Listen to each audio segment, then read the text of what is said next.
Uyu mwaka waranzwe no gukora cyane ku bahanzi by'umwihariko abaririmba secular music. Ntabwo nshaka kubabwira indirimbo zakunzwe cyangwa abahanzi bakunzwe, ahubwo ndagira ngo tuganire.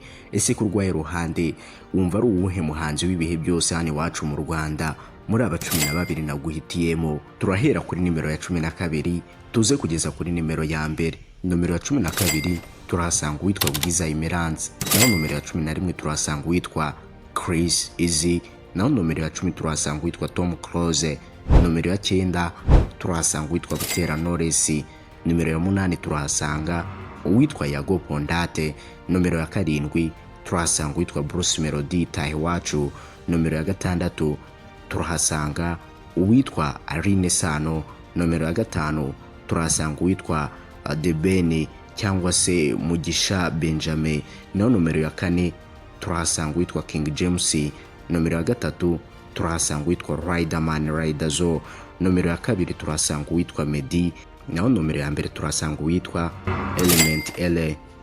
Gusa icyo nababwira hagati aho nuko abo twagiye tuvuga atari ko bimeze, ahubwo izo ni nimero ziza kubafasha gutora. Ndagira ngo mbabwire ngo uwo mutora mukamuhurizaho muri benshi niwe tuzabatangariza. Ngaho nawe tora nimba abo twakubwiye utababonye neza.